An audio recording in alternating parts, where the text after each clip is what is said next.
In the headlines, alleged military intelligence operatives in collaboration with the Philippine National Police are continuously monitoring KOJC missionaries and their activities outside the KOJC central headquarters. Vice President Sara Duterte, who has experienced similar tactics, claimed this is a common police strategy used to harass their targets. Meanwhile, the Kingdom of Jesus Christ remains resilient amid the threat of potential second wave of attacks by the PNP.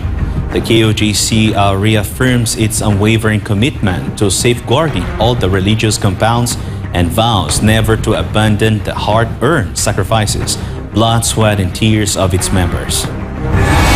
For our global top stories, as Asia experiences a wave of political upheaval with leaders falling amidst scandals and protests, the coming months will reveal whether these shifts lead to genuine reform or increased stability. In other news, pro-Palestine protesters rallied outside Kamala Harris' campaign event in Manhattan on Wednesday, branding her a VP of genocide and calling for an arms embargo on Israel following the Biden administration approval of $20 billion arms sale to the country. And the World Health Organization has taken decision actions in response to a rapidly spread of Mpox outbreak in Africa, originating in the Democratic Republic of Congo. The viral infection has now spread to several neighboring countries, prompting the WHO to declare a global public health emergency for the second time in 2 years. I'm David Lira. Newsline World starts now.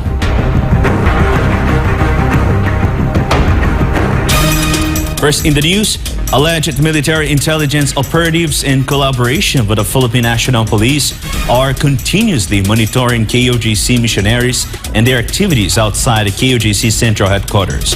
Vice President Sara Duterte, who has experienced similar tactics, claimed this is a common police strategy used to harass their targets. Let's hear more from Jason Rubrico.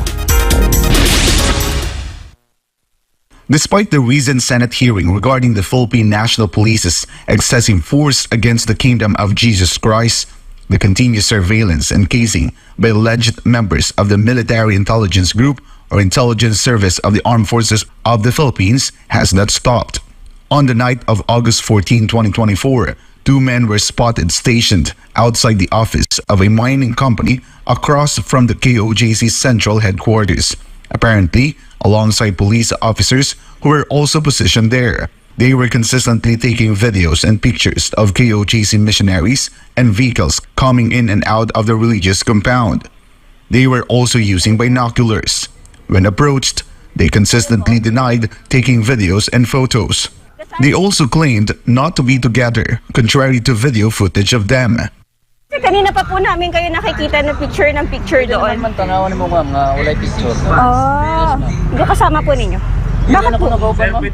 One of their companions hid in the garden and pretended to be talking on the cell phone while walking away. Sir! Oh, sir, kanina pa po kasi namin kayo nakikita na nagpipicture po dun sa ano namin. Ma'am, wala ma'am, hilom ko ma'am kay nakuikuan ma'am, mas importante ma'am. Mas importante. Oh yes ma'am. Pero kanina pa po kasi namin. Ma'am, kaya lang ma'am, kung anak na kukuha na ni ma'am. Sige, huwag ka muna maglakad.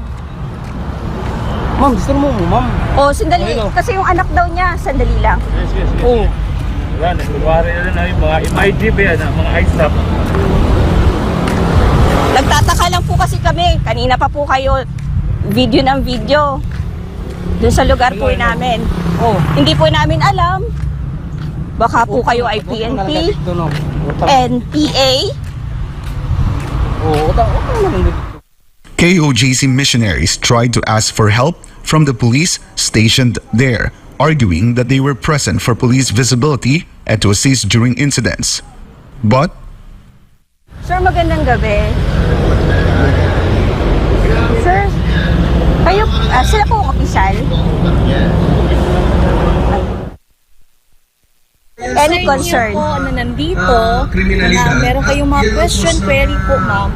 Kasi meron po akong COP. So siya po yung may karapatan na magsalita, hindi po kami. Ma'am, sabi niyo po kasi police visibility, right? Yes ma'am, nandito kami with mobile ma'am kasi ano dito, may mga disgrasya, may mga concern na dito din sa area namin. Kami ang nag-a-assist ma'am. The suspicious men had previously denied that the police were with them. But on the morning of August 15, 2024, they returned to the front of the KOJC central headquarters and were caught on video talking to the police they had earlier denied associating with. Vice President Sara Duterte, who has a similar experience, says that surveillance and casing are modes of harassment used by the police. Kasi yung mga surveillance, yung mga casing, ano yan ganyan mangharas ang PNP. Modus yan ng PNP pag gusto nilang mangharas ng tao. So, depende na yan sa iyo kung papansinin mo, maiirita ka, or kung anong gagawin mo. Senator Ronald Bato de la Rosa has also criticized the police for their wrong methods in attempting to arrest Pastor Apollo C. Kibuloy. In their quest na maaresto si Pastor Apollo Kibuloy, halos lahat na ng tao ng Davao kinakalaban na nila, hinaharas na nila at kanila nang ina-antagonize. Mali po na approach yan. Maling-mali na approach yan. De la Rosa also adds that the National Police is wasting resources. He says that the injustice being done in Davao is unfair. Hinahanap mo isang tao, 4 na tao na may warrant of arrest. Granting na yun nga, duty niyo yan, nahanapin yan. But in doing so, you need not antagonize the whole community of Davao City na parang hinaharas na niyo palagi, nagsushow of force na lang kayo palagi. That's a waste of resources. That's a waste of resources actually. You intimidate your own people, gano'n na pala, kasi hindi niyo makita yung hinahanap ninyo na may warrant of arrest, i-intimidate na niyo ang kalahatan ng mga tao. That's unfair. That's injustice.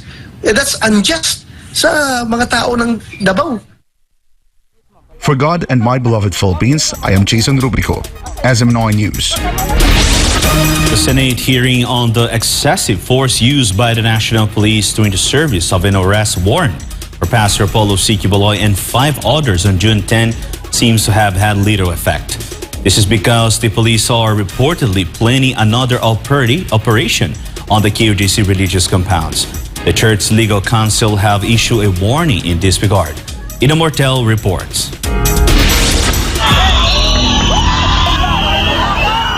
Nearly 2 months after the PNP SAF and CIDG battalion stormed the Kingdom of Jesus Christ religious compounds on June 10, 2024, there are reports of plans to attack their homes again in the coming days. This information was relayed to KOJC by their legal counsel, Attorney Israelito Torjon, who has issued a warning to the Davao City Police if this second wave materializes, especially since the initial operation was illegal. This serves as a warning po sa mga kaibigan po natin ng mga Davao City Police, no, na gagamitin sa second wave daw. Nakareceive ako ng text messages kanina po na nag-create daw ng team na lulusob na naman daw sila dito sa compound ng KOJC. Pakisabi lang po sa inyong general na kung wala kayong alias warrant of arrest, no? Ilang beses na po kayo nag-serve po dito sa KOJC. Definitely the KOJC authorities may not allow you anymore to enter the properties voluntarily, no? And you might be included in the cases that will be filed. Pasensyahan na po, wala pong personalan ito. Please require your general. Ask your general, sir, meron ba tayong alias warrant of arrest po dito? Kasi kailangan tayo na mag-file ng motion pursuant to the rules eh. It is worth noting that during a recent Senate hearing led by Senator Ronald Bato de la Rosa regarding the excessive force used by the PNP against KOJC, Davao Region Police Chief Nicolas Torre III stated that the arrest warrant was still valid, even though they failed to capture their target, Pastor Apollo. During the Senate hearing, Torre requested that 1,500 personnel be deployed to reside within the KOJC religious compound, particularly in the Kingdom, for a month to conduct a thorough search in hopes of capturing Pastor Apollo. Meanwhile, according to attorney Adam Jambangan, another KOJC legal counsel, the police not only lacked a search warrant when they entered the religious compounds on June 10, but the arrest warrant they carried was also questionable. Kapag na-serve na yung warrant of arrest, and then hindi na-aresto yung dapat na i-arrest, the peace officer is bound to make a report and then inform the court bakit hindi na aresto yung dapat na arestuhin. In this case, there was already a return by the peace officer kasi hindi nga nila na aresto last June 10. And then there was already a report. Therefore, if you do another series or another wave of doing the arrest, the rules would require you to have that. You should be armed with that. And that is only issued by the court. Ang question ngayon is, meron bang in-order na or meron na bang inisyo ang court for the issuance of the alias warrant? I believe wala. So that is the reason why, aside from the issue of excessiveness, the main instrument mismo doon na ginamit nila is also questionable. Meanwhile, on August 5, according to Sister Eleanor Cardona, Executive Secretary of the Kingdom of Jesus Christ, the PNP staff brutally attacked the KOJC farm in Tamayng, Davao City at 2 in the morning. Mga inosente na mga farmers na tinutulungan din ni Pastor, binigyan sila ng doon, chance na mamuhay, sinusuportahan. Anong ginawa nyo? Blatantly, kung masahol kayo nung June 10, mas masahol kayo nung August 5. Diba? Tinutukan nyo na ng baril, pinadapa nyo, hinubaran nyo, minudbud nyo pa yung mga mukha nila, ginapos nyo yung lawyer namin, hinarangan ninyo. Papunta na ang yung lawyer, hinarangan ninyo. Yung media, hinarangan ninyo. Ayaw nyo may mag-cover. Bakit? Kasi inaatake nyo na pala yung isang compound namin. According to attorney Diana Tolentino Fuentes, the illegal actions of the police have increased. Yung pagsulong ho, paglusob po sa ungguyan, there was no search warrant at all that the armed forces showed. I do not know if these armed forces are actually police or not, whether or they were just made to dress up in police uniforms. Pero wala ho silang pinakita na search warrant that would allow them to enter the property and search the premises. They did not also, there was also no indication at all that would allow them to tie up the people na tutukan ng baril in the presence of young children. So since walang search warrant at all, they had no basis to do what they did. That is, aside from being an overreach, an overkill, and at the same time, very much illegal. It is worth noting that KOJC has already filed numerous cases against the authorities behind the violent and illegal operations of their religious compounds. For God and my beloved country, the Philippines, this has been Ina Mortel, SMNA News.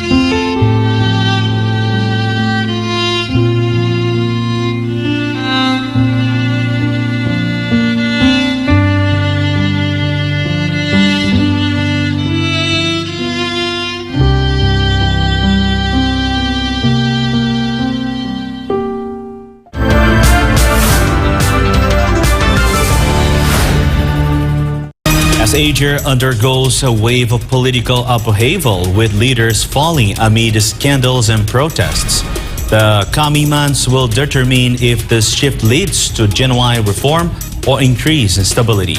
Kim Sun will tell us more. Vietnam, Bangladesh, Japan, Thailand, and Indonesia.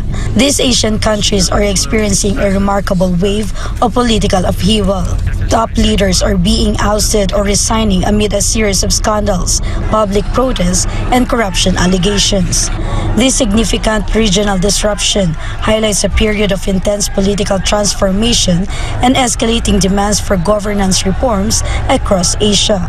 In March 2024, Vietnam's President Vo Van Tong was ousted as part of a major anti-corruption campaign, marking the second presidential departure in over a year and reflecting the Communist Party's efforts to combat corruption and regain public trust. In July 2024, Bangladesh's Prime Minister Sheikh Hasina resigned following a massive protest triggered by job quota reforms and escalating into broader allegations of corruption, election fraud, and human rights abuses. On August 14, 2024, Thailand's Constitutional Court removed Prime Minister Srettha Thavisin due to ethical breaches related to appointing a minister with a criminal background, further destabilizing the country's political environment. Soon after, in August 2024, Indonesia's Airlangga Hartarto resigned as Golkar chairman amidst corruption allegations linked to palm oil export permits, adding to Indonesia's political turmoil. Japan is also preparing for a leadership change as Prime Minister Fumio Kishida plans to step down by September 2024. His resignation, driven by scandals and plummeting approval ratings, highlights ongoing challenges for Japan's Liberal Democratic Party. Professor Ana Malindug-Uy, a Filipino political analyst, has observed that the ongoing trend of leadership changes across Asia might signal a deeper systemic transformation or a form of political cleansing. Malindug-Uy also posed the question of who would be the next to fall amid a momentum of change, what the implications of these shifts would be, and how these changes might reshape the future political landscape and governance in these countries for the better. In the Philippines, calls for President Ferdinand Marcos Jr., the son of a former dictator, have intensified in recent months amid serious allegations including drug use, accusations of compromising national sovereignty by allowing the U.S. to use the country as a strategic base in a potential proxy war with China, rampant corruption, and abuse of power. Reporting from South Korea, this is Kim Sung, your global citizen correspondent for God and our beloved country, the Philippines. Former President Donald Trump has vowed a new economic boom if he wins the upcoming U.S. election, while warning that a loss could plunge the country into a depression reminiscent of 1929. Angel Pastor reports. Donald Trump has pledged that if he wins the 2024 presidential election, it will usher in a new economic boom, but warned that a loss could lead to a 1929-style depression. In a long-hour speech in Asheville, North Carolina, that was focused on economy, Trump promised to bring down the price of cars, housing insurance, and prescription drugs. He lashed out the government for overseeing a rise in consumer prices. He also said that Kamala Harris' economic plan is no different with the current administration of Joe Biden. When Kamala lays out her fake economic plan this week, remember, she goes to work every morning in the West Wing. Her desk is 10 steps from the Oval Office. She cast the tie-breaking votes that gave us record inflation, and for nearly 4 years, Kamala has crackled as the American economy has burned. Trump also promised to continue his 27 tax cuts and pledged the government would pay off the American debts. Meanwhile, the Committee for a Responsible Federal Budget disclosed that this proposal of the former president regarding tax cuts continuation and Jobs Act would add $5 trillion to deficits through 2025. Trump also criticized the Biden administration's energy policies, including blocking mining in Alaska and fracking in Pennsylvania. He promised to reopen coal plants nationwide to help drive down energy prices. To recall, under the current administration, U.S. energy prices increased by more than 30% in the year before Russia's 2022 invasion of Ukraine drove prices even higher. Reporting, this has been Angel Pastor, SMNI News. Students in Dhaka are making their voice heard, calling for their fundamental rights and the persecution of the Awami League. Their protests underscore a critical demand for accountability and the protection of democratic principles in Bangladesh. Let's hear the report from Nuela Abunda. Hundreds of students took to the streets of Dhaka on Wednesday, calling for former Prime Minister Sheikh Hasina and her Awami League to be put on trial. Footage captured the demonstrators marching with Bangladesh flags, chanting slogans and listening to speeches. This comes after a court in Bangladesh opened a murder investigation against Sheikh Hasina and 6 senior members of her administration, following the deaths of several protesters during civil unrest.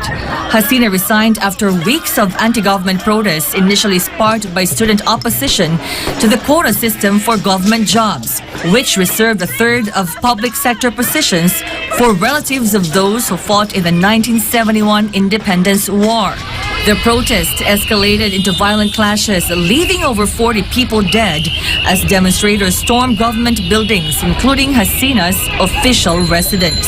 With Hasina's 15-year tenure marked by increasing unrest, President Mohammed Shahabuddin initiated discussions with political parties, the military, and protesters before appointing Nobel laureate Muhammad Yunus as interim leader. In an exclusive interview with SMNI, student protesters from Bangladesh recounted their experiences and commitment to defending democracy as the youth of their nation. For Tamjidul Hoke, what began as protests over water control for farming jobs escalated to demands for Prime Minister Sheikh Hasina's resignation.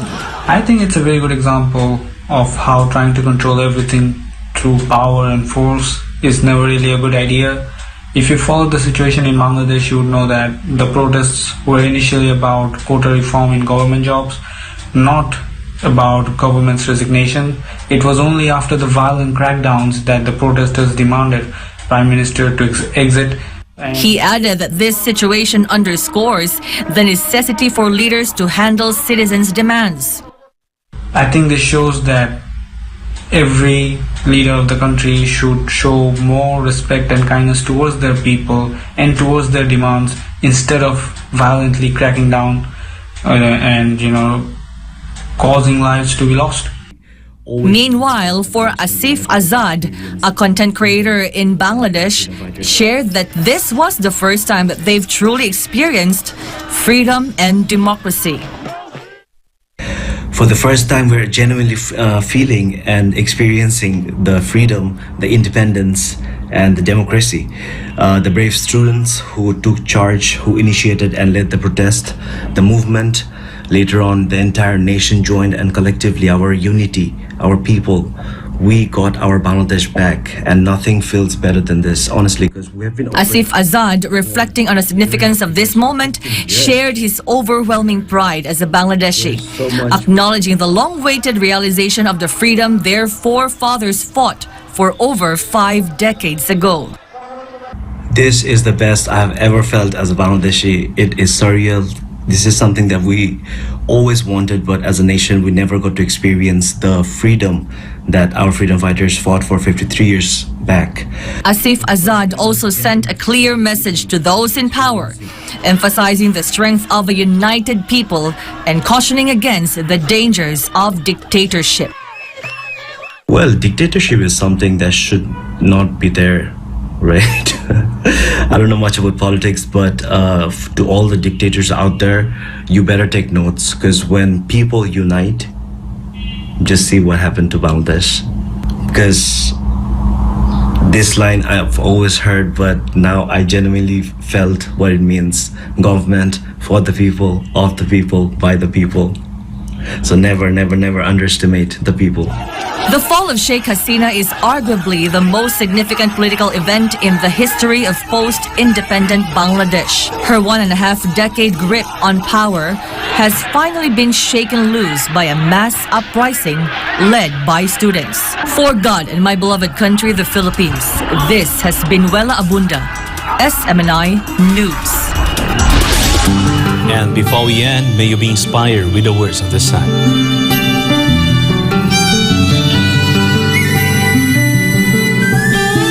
Injustice provokes God in His anger and invites His judgment.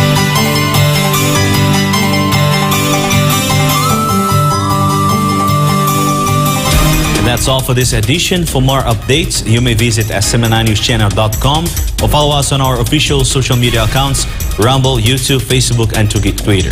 For God and Country, I'm David Lira, and this is Newsline World.